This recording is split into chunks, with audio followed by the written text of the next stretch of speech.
Desayunos informativos de Europa Press Andalucía.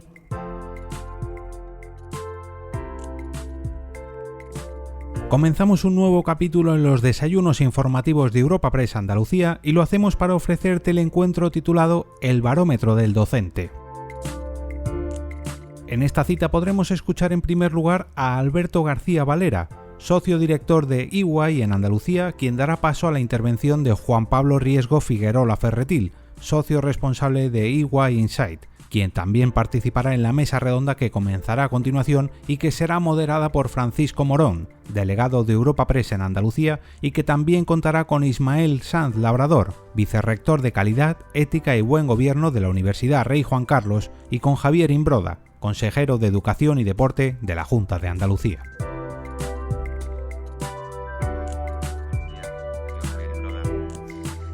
Solo unas palabras para presentar incluso a la propia firma, a Ernst & Young, a EY, que es una firma, como saben, de servicios profesionales, presente en más de 150 países a lo largo del mundo, con unas cifras de profesionales, de empleo y de facturación de ingresos muy similares, casualmente, a nivel mundial, de lo que son las cifras de la Junta de Andalucía, ¿no? Con cerca de 300.000 empleos y 40.000 millones de dólares de presupuesto.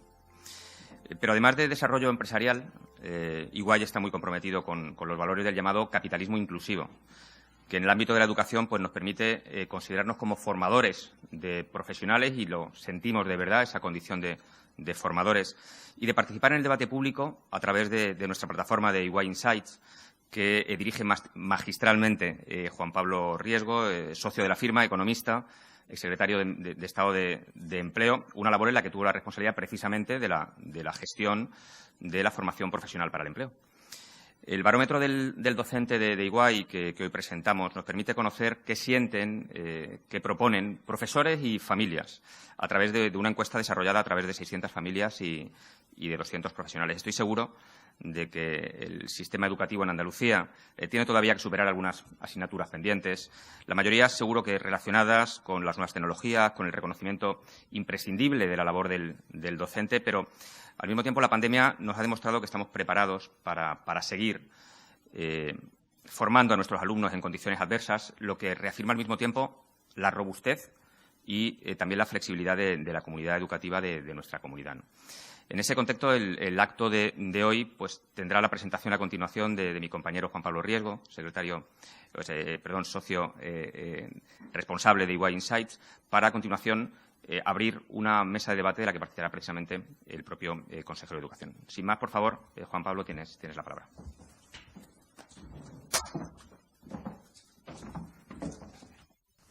Muy buenos días a todos. Muchísimas gracias por estar aquí hoy. Muchas gracias, Alberto, por tus cariñosas palabras. Muchas gracias, consejero, por tu presencia y participación y siempre compromiso con la educación en Andalucía. Hoy aquí en este evento con EY Insights. Decía Bertrand Russell, filósofo británico y premio Nobel de Filosofía, que los educadores son los verdaderos guardianes de la civilización. Y por eso hemos querido en EY Insights centrarnos en qué opinan los educadores y también no solo los educadores profesores, sino los educadores familia, ¿no?, en relación con el estado de situación de la educación, ¿no? Porque creemos que la educación es el pilar fundamental del Estado de Derecho y social, el pilar fundamental para el desarrollo económico y social, y por eso, en muestra de ese compromiso que decía Alberto García Valera de la compañía con el crecimiento inclusivo, con la creación de valor en el medio y largo plazo, en EY Insights queremos dar debates trascendentes para la sociedad, debates que sirven para mejorar y para impulsar el crecimiento económico y social, y por eso hemos querido poner el foco en la educación. Y para mí pues, es un honor, por ello, presentarles hoy en Andalucía, en Sevilla, con el consejero de Educación de la Junta de Andalucía, a nivel nacional, los resultados de este barómetro de los docentes de EY Insights. Una de las principales conclusiones del estudio es que el sistema educativo español y el sistema educativo andaluz también ha superado con nota a la pandemia, ha demostrado su resiliencia. Sin embargo, una amplia mayoría de las familias y los educadores considera que hay mucho margen de mejora y que, de hecho, en España y también en Andalucía, pero a nivel nacional, durante los últimos 10 años el sistema ha empeorado. Y por ello reclaman un pacto de Estado para el impulso de la calidad de la educación que tenga esencialmente tres elementos. Uno, el impulso de la excelencia, el impulso del esfuerzo. Segundo, el impulso de la digitalización del sistema educativo. Y el tercero, la reducción de la ratio alumno-profesor. Consideramos desde EY Insights que los fondos Next Generation EU pueden ser una gran oportunidad para obtener precisamente ese avance en mejora de las inversiones del sistema educativo y seguir impulsando nuestro sistema educativo, que, como digo, en general, de los resultados del barómetro se puede percibir que la población española tiene en general una muy buena opinión. Paso a detallarles algunos de los elementos principales, de los resultados principales del estudio. A falta de poder tener de momento la presentación, sin embargo, todos ustedes tienen ya aquí impreso una edición del estudio y inmediatamente pues, se hará público en nuestra web. En general, se observa que los docentes son más críticos con el sistema educativo que las propias familias. Las familias valoran más el sistema educativo que los propios docentes y ambas, como decía anteriormente, dejan claro que durante los últimos años el sistema ha empeorado. Sin embargo, tienen una elevada valoración de los profesores, aunque consideran que hay importantes problemas a solucionar. El primero es el nivel de exigencia de la educación. Alumnos y profesores consideran, y sus familias consideran, que es importante impulsar el nivel de exigencia del sistema educativo. Consideran que es importante impulsar dentro de los contenidos las capacidades de impulso del pensamiento crítico y, a su vez, consideran que es importante aumentar el nivel de reconocimiento de los docentes. Una amplia mayoría de las familias considera que debería estar mejor retribuido. A su vez, familias y profesores consideran que uno de los elementos nucleares para el impulso una amplia mayoría de las familias y profesores considera que es importante aumentar la retribución de los trabajadores de la educación. Y, a su vez, finalmente, en términos generales, consideran que, aunque el nivel de la digitalización de las aulas es muy positivo y ha avanzado muchísimo en las escuelas en nuestro país, hay todavía mucho margen de recorrido para impulsar la digitalización del sistema educativo en nuestro país. Disculpen. Respecto a los datos de la pandemia, como decía, docentes y familias consideran que el sistema educativo español y que el sistema educativo andaluz ha superado con muy buena nota la pandemia.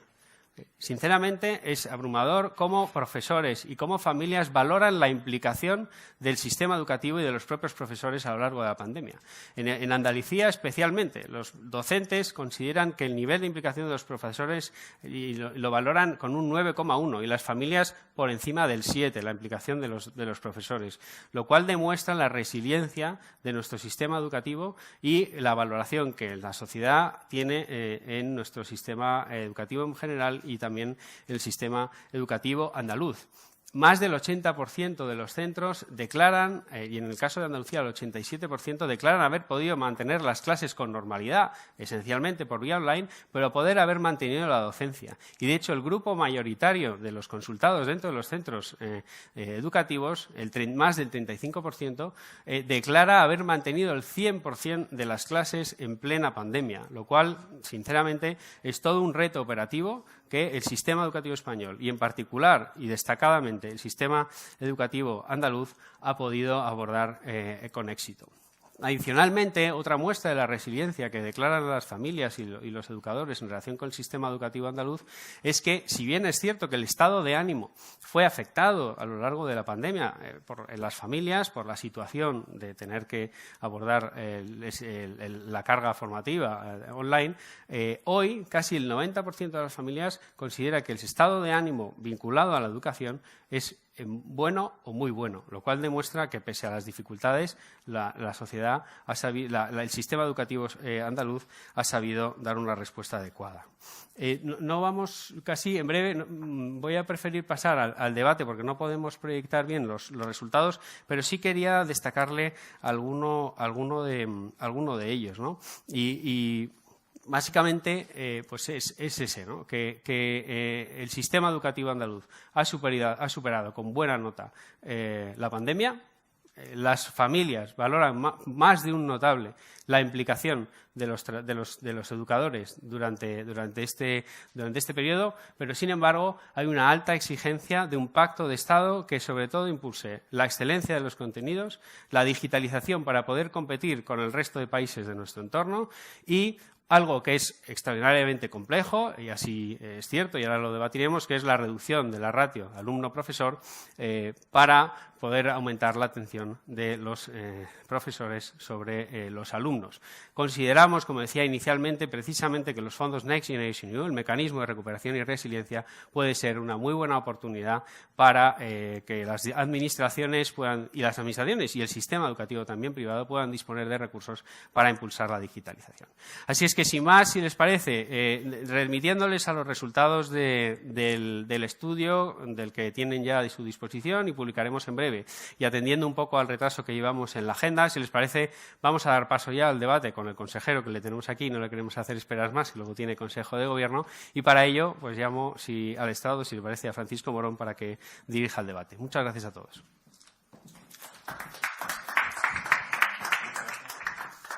Muchas gracias. Bueno, tenemos que ir subiendo todos los invitados. Señor consejero, don Javier Imbroda, por favor. Luego también contamos con Ismael Sanz Labrador, que es vicerrector de Calidad, Ética y Buen Gobierno de la Universidad Rey Juan Carlos, y Juan Pablo Riesgo, que ya lo conocen, y que ya ha tenido ocasión de adelantarnos los datos más importantes de ese barómetro. Y ha hecho una puntualización que es bastante importante, que es, aparte de esa buena nota que el docente le pone a cómo ha habido una adaptación a la pandemia y a lo que ha significado la pandemia, ese pacto de Estado, ¿no? Yo creo que es algo que continuamente se va reclamando, porque es verdad que cada vez que hay un cambio de gobierno en este país hay un cambio de ley de educación. Parece que es la bandera que todo gobierno trae, ¿no? Una ley de educación nueva. Entonces, vamos a aprovechar que tenemos, aparte del gobierno y aparte de la representación de la universidad y del docente, y a una empresa que se encarga de analizar y de ver qué es lo que va necesitando España en cada momento para mejorar.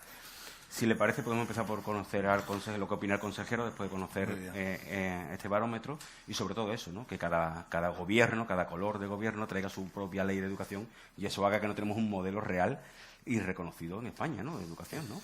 Bueno, buenos días. Gracias, Juan Pablo, por el informe, el trabajo que habéis hecho. Alberto, me alegro mucho de verte, otra vez verte también, y darle la bienvenida, rector de la universidad. No estaba preparado, ¿verdad?, que el sistema andaluz saliera tan reforzado en el informe. No estaba preparado, ¿no? Lo han dicho las familias y los docentes. Bueno, nosotros lógicamente nos alegramos mucho de que sea así, porque no puedo discutirle a ninguno de ustedes lo complicado que fue para todo el equipo, que tengo a mi viceconsejera, a mi director general de Recursos Humanos y a mi delegada territorial de Sevilla, figuras claves en todo el equipo de la consejería, a los que agradezco siempre que puedo, también públicamente, su trabajo. Es imposible que haya un pacto de Estado por la educación. Así que yo arranco así. Siento desanimaros, pero no va a haber un pacto de Estado por la educación. Porque ni existe voluntad personal, ni existe voluntad política. No existe. ¿Y por qué ocurre esto? Por una razón que yo creo que la sociedad o las personas que nos estén escuchando van a entender perfectamente. Porque debería ser que la política estuviera al servicio y a disposición de la educación.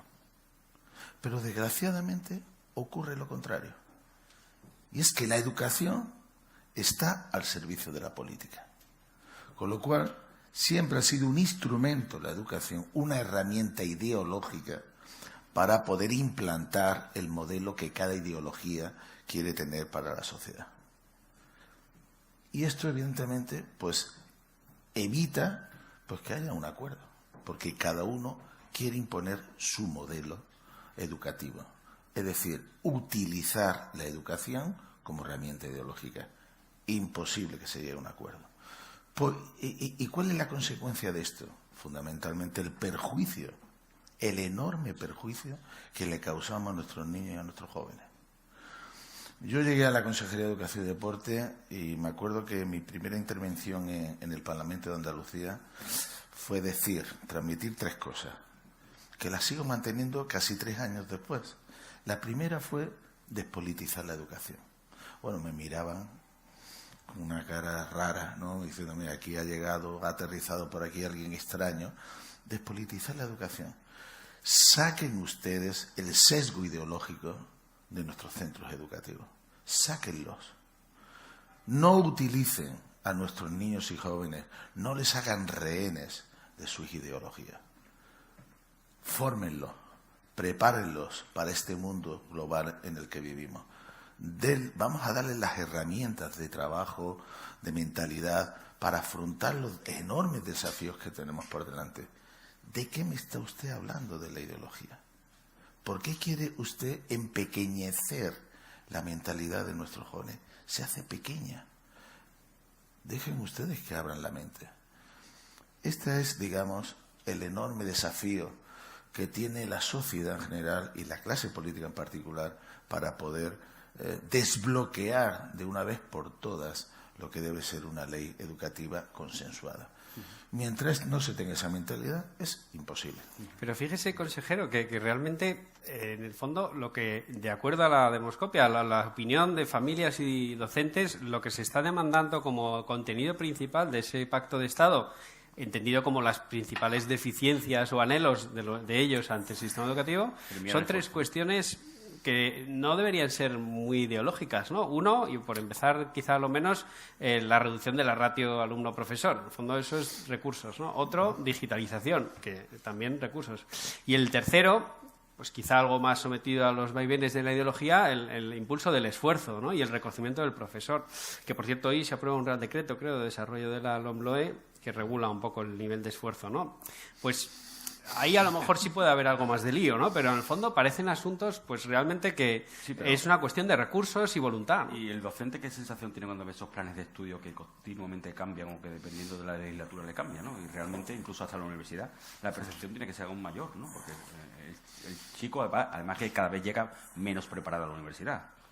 Bueno, hemos colaborado en este informe con UI Insights y efectivamente lo que se muestra es que los docentes no se sienten reconocidos.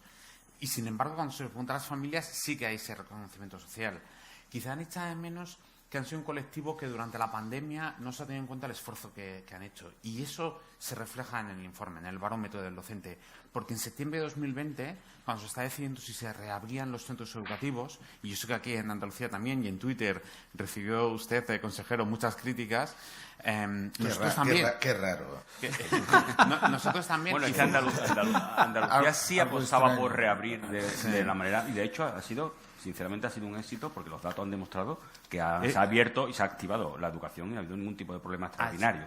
A eso voy, porque nosotros también publicamos un artículo con una profesora en City College London apostando por la reapertura de los centros. Sabíamos que tenía riesgos sanitarios, pero realmente también tenía riesgos educativos no abrir. Y lo que sale en este parámetro es que ha tenido una incidencia muy positiva en los alumnos. Un 29,9% de las familias dicen que sus hijos e hijas están en estado de desánimo durante la pandemia. Ese porcentaje se ha reducido al 7,2% después de la pandemia. El importante efecto que ha tenido la reapertura de los centros educativos en la salud mental de nuestros niños y nuestros jóvenes. Esa posibilidad de que los niños y niñas vean a sus compañeros, a sus amigos, estudien. De alguna forma, en el curso 2021 recuperan una parte de la normalidad. Y eso en septiembre de 2020 no era tan claro. Muchos pensábamos que la duración de la reapertura de los centros iba a ser de 2 semanas. Y ha sido un gran éxito colectivo en el país y en Andalucía un éxito enorme la reapertura de los centros educativos porque se ha conseguido que los alumnos estén en una mejor situación de bienestar emocional. Hay incluso un 21% de los alumnos que ahora se encuentran muy bien, o sea, y gran parte del resto, más del 50%, bien. Solo un 7,2%, que por supuesto sigue siendo importante y hay que abordarlo, ese 7,2% de los jóvenes españoles que todavía se encuentran en estado de desánimo, pero es mucho menos que el 29,9% adicional. Y termino diciendo que se ha limitado también el impacto en el aprendizaje. Es decir, la pandemia ha reducido el aprendizaje que han adquirido los alumnos, pero si no se hubiera reabierto los centros, ese efecto hubiera sido mucho más negativo. Solo el 41% de los docentes españoles cree que se ha aprendido menos durante la pandemia que en cursos anteriores, y ese porcentaje se reduce al 31% en el caso de las familias. Hay dos cuestiones, consejero, que por un lado, esta visión mixta que se ha dado en el año 2021, realmente, o 21-22, que es la mixta, ¿no?, en la presencial online, y sobre todo, que tiene una percepción de que el alumno y el docente lo ve peor que cuando era online totalmente. O sea, que entiende que esa situación de presencial pero no presencial puede perjudicar más al alumno, incluso al docente, en este año, ¿no?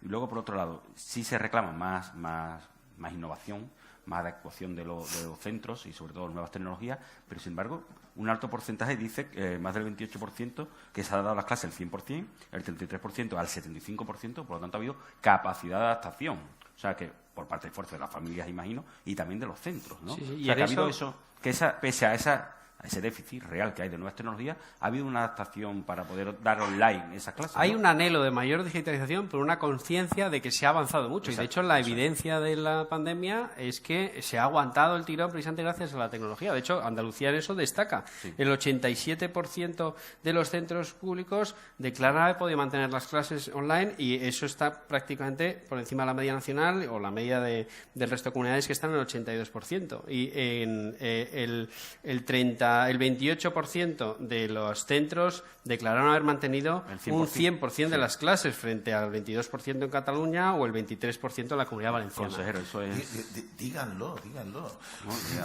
Usted explíquenos el secreto. A ver, explíquenos el secreto. Bueno... Para después hablar de la ratio, que ya no es tan positiva. Sí, bueno, la ratio. Bueno, después. Vamos a hablar de las nuevas tecnologías. Voy a dejar la ratio a 15. Lo voy a publicar en el Boja y voy a dimitir. Mañana. Y voy a dimitir, y ahí dejo el regalo.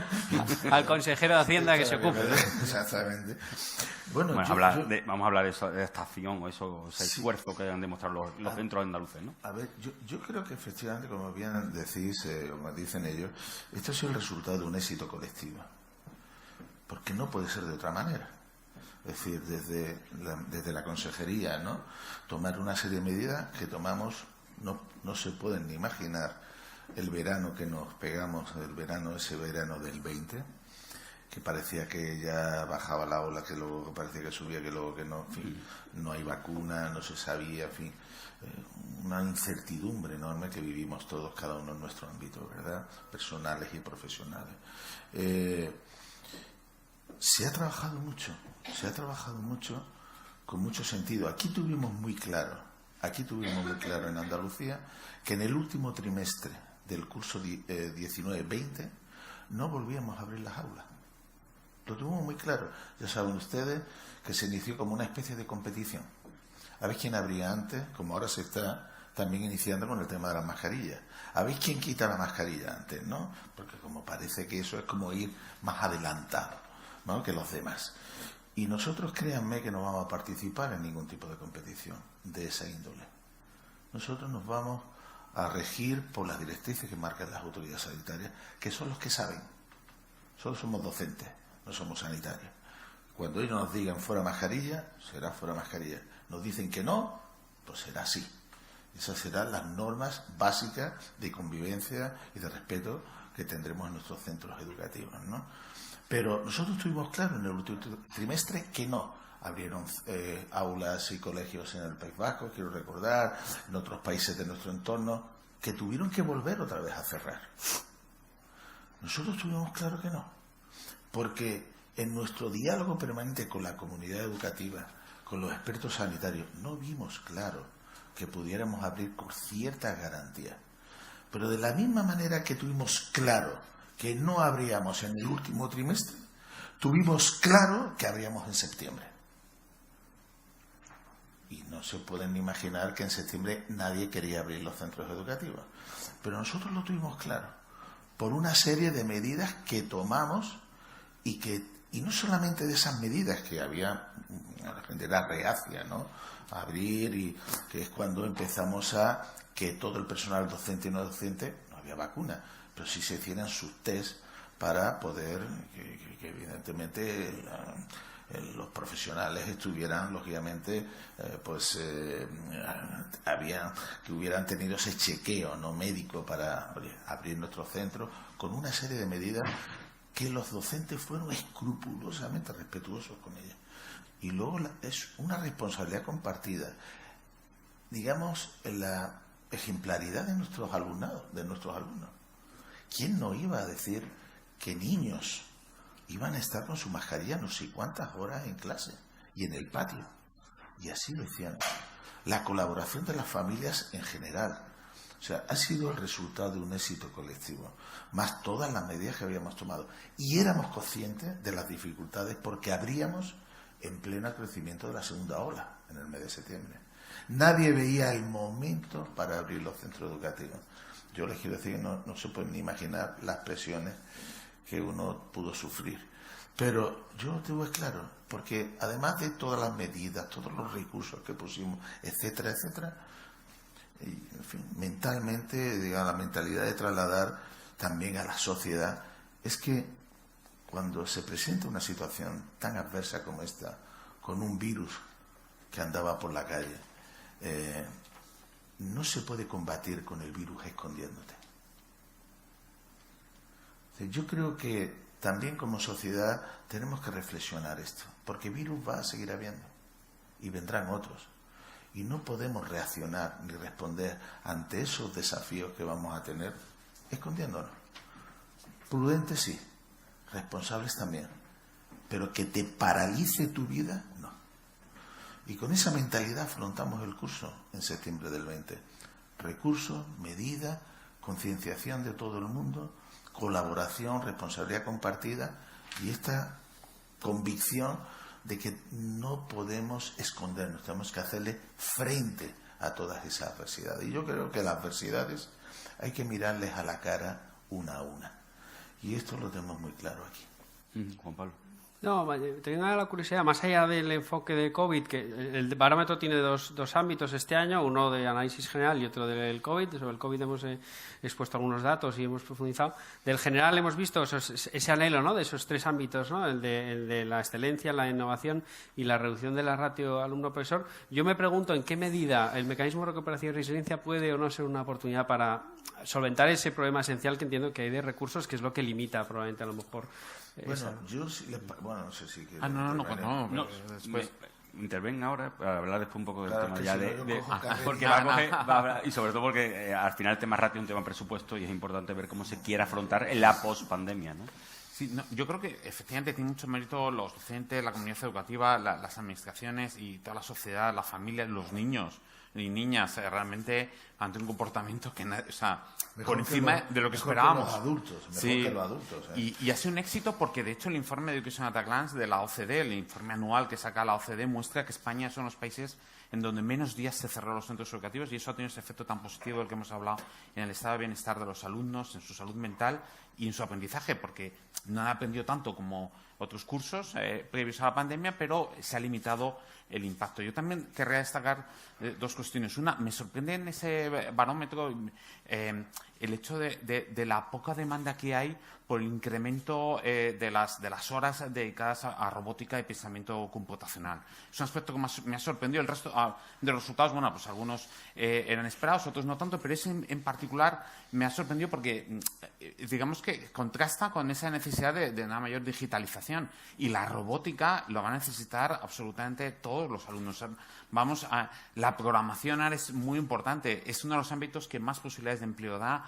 El STEM, por supuesto, todas las competencias son importantes, pero realmente la robótica, el pensamiento computacional son claves, y me sorprende que salga uno de los últimos de un incremento en la demanda de las horas que se dedican a ese ámbito, y se piden otros que también son importantes, pero insisto que el pensamiento computacional para mí es muy relevante, y creo que la sociedad española no es consciente a ese respecto. Y sobre la ratio alumnos por profesor, es una medida costosísima, es decir, es carísimo. Estamos hablando probablemente en torno de que reducir un alumno por clase las ratios puede costar en toda España, estaríamos hablando de más de 2.000 millones de euros, ¿no?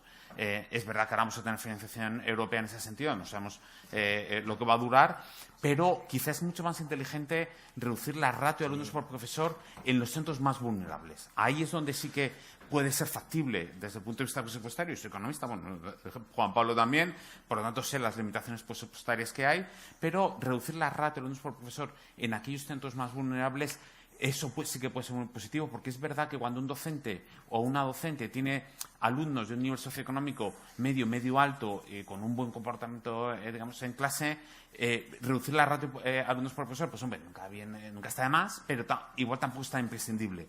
Pero en otros tipos de ámbitos eso que puede ser una medida muy interesante. Y también, con esto termino, las tutorías en pequeños grupos. Es decir, que un docente, una docente apoya a los alumnos en matemáticas y lengua en pequeños grupos, 5 o 6 alumnos. Nosotros hemos hecho un análisis y esa medida tendría un coste de 350 millones de euros, que es factible en toda España, y ha tenido mucho éxito en el Reino Unido, en Estados Unidos, países en donde sí que ha habido una evaluación de cuál ha sido la pérdida de aprendizaje por motivo de la pandemia. Aquí en España lo poco que se ha hecho ha sido precisamente este barómetro que se presenta hoy. En ese sentido sí que vamos un poco rezagados en nuestro país en cuanto a análisis y evaluación de las políticas educativas, pero precisamente esa reducción de las ratios de alumnos por profesor en centros vulnerables, de difícil desempeño, y sobre todo esas tutorías en pequeños grupos de refuerzo en matemáticas y lengua en pequeños a grupos de 5 o 6 alumnos en horario extraescolar, esas medidas sí que son factibles económicamente y muy positivas.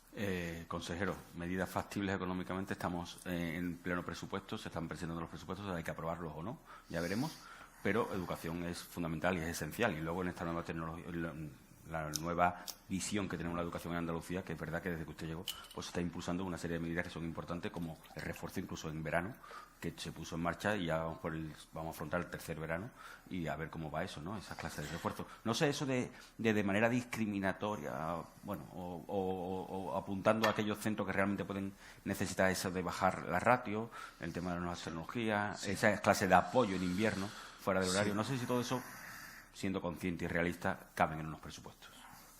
Sí, evidentemente. Yo quiero reseñar, hablando del presupuesto que usted me menciona, yo quiero dar bueno, podría dar muchos datos, porque claro, el presupuesto se pueden imaginar y podríamos cansar, ¿no?, a la audiencia, pero yo sí quiero lanzar, digamos, el dato de que desde el año 18, nosotros llegamos en el año 19, hasta actualmente, el presupuesto de educación ha aumentado en un 26,7%, quiero recordar. 26,7%. Piensen ustedes que el sistema educativo andaluz es el más grande que hay en toda España. Casi más de 13 países andaluces, como 13 países de la Unión Europea, un 26,7%. Y hay porcentajes en 3 años de aumento del presupuesto, como por ejemplo en la atención a nuestra educación especial, que ha aumentado un 37%, hemos aumentado en recursos humanos y materiales, que nunca son suficientes, pero un 36,7%. Por ejemplo, en las enseñanzas de régimen especial, que siempre son las grandes olvidadas, ¿verdad?, hemos aumentado en un 41% los recursos. O sea, hemos hecho un enorme esfuerzo presupuestario en recursos humanos y materiales para facilitárselo a nuestra comunidad educativa. Dicho eso, en todo este presupuesto, lógicamente, también va incluido esa apuesta por la transformación digital. Nosotros ya habíamos iniciado en el año 19 esta estrategia digital, incorporando por primera vez al currículum aquí en Andalucía de robótica, oratoria, debate, materias, digamos, conocimientos que consideramos fundamentales, que evidentemente esta pandemia ha acelerado, como todos sabemos, ¿no? Es decir, lo único que ha hecho, por lo menos respecto a nosotros, es que hemos acelerado muchísimo estos procesos, y actualmente ese pensamiento computacional también forma parte de nuestro currículum. Es decir, consideramos que evidentemente es fundamental en esta digitalización universal en la que estamos inmersos, y que evidentemente también vamos a potenciar esta formación, porque entendemos que es lo necesario para nuestros jóvenes, ¿no? Quería decirles esto también y luego vincularlo a las ratios, como decía, como comentaba, que efectivamente es una apuesta también económica muy alta, no solamente de apuesta económica, sino también de espacio. Es decir, nuestros centros educativos son los que son en estos momentos, ¿no? Pero quiero decirles que nosotros estamos solventando, por ejemplo, estas cuestiones de las ratios con los refuerzos, que también la COVID nos obligó a hacerlo y que nosotros estamos totalmente de acuerdo, de tal manera que el curso pasado incorporamos 8.000 y pico docentes en nuestro sistema, con lo cual eso facilitó desdobles en aquellos lugares donde había pues una mayor número de alumnos, ¿no? Donde normalmente suele haber una mayor presión demográfica o donde hay más necesidades, Yo quiero decirles y hacer esta reflexión junto a ustedes, que yo soy docente, y yo me acuerdo que la ratio cuando yo era docente era 50. Pero les quiero decir una cosa, yo creo que algunos de los que puedan estar aquí, que hemos sido a niños alguna vez, en las clases tenemos 40 y tantos, tenemos 40 y tantos en clases, 50, ¿verdad? ¿Por qué? Oye, y la gente te dice, bueno, no pasaba nada, ¿no? Mira, estamos aquí, ¿verdad? No tenemos ningún trauma, ni toda esta historia. Es fundamentalmente porque la educación era una formación industrial. Es decir, tú llegabas y daba igual si tenías 50, 40, o sea, la transferencia de conocimiento era la misma. Era una transferencia homogénea. Daba igual la diversidad, daba igual los ritmos de aprendizaje. Esto va así. Y hoy el gran desafío es atender a esa diversidad, porque no todos nuestros jóvenes tienen el mismo ritmo de aprendizaje, como éramos nosotros, pero no buscábamos la vida. Hoy el ritmo de aprendizaje es diferente, sean con 20, con 25. Lógicamente eso facilita el que haya menor número de alumnos, el poder atender mejor de una manera más personalizada. Pero nosotros no queremos que eso suponga que ese ritmo de aprendizaje se haga por abajo. No. Hacia arriba. Y aquellos que no tengan ese ritmo de aprendizaje al mismo nivel de los de arriba, reforzarlos, ayudarles. Yo he comentado muchas veces con mi equipo de la consejería, que tenemos 175 días lectivos en el curso. De verdad que en 175 días lectivos no vamos a tener, disculpen la expresión, las santas narices de sacar adelante a nuestros niños adelante.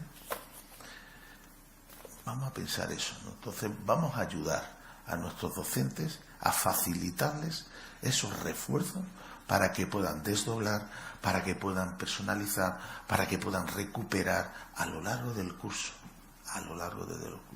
Y nosotros estamos ofreciendo programas de formación de todo tipo, incluso un programa de refuerzo estival que cada día, vamos a empezar con el cuarto.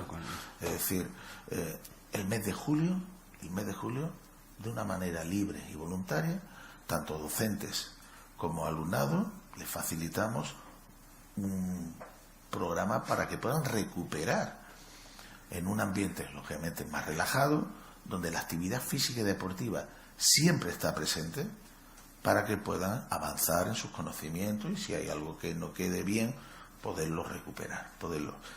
Eso es lo que queremos centrarnos. ¿Cómo podemos ayudar a nuestros docentes a que ningún niño se nos quede atrás? Bueno, vamos muy mal de tiempo, es más, estamos fuera de tiempo. Así que yo lo único que quería era agradeceros la oportunidad que nos habéis dado de ver este barómetro, de introducirnos en él, y a partir de ahora pues buscaremos otro hueco para hablar con más tiempo de esa educación y de cómo afrontamos el próximo año, que desde luego va a ser otro reto por delante para todos. Muchísimas gracias. Muchas gracias. Muchísimas gracias, consejero. Muy encantado de este debate. Gracias. Despedimos este episodio del podcast de los desayunos informativos de Europa Press Andalucía, invitando a todos nuestros oyentes a descubrir el resto de episodios de este programa, así como los del resto de podcasts de Europa Press a través de europapress.es/podcast. Recuerda que todos ellos están disponibles en las principales plataformas de podcasting.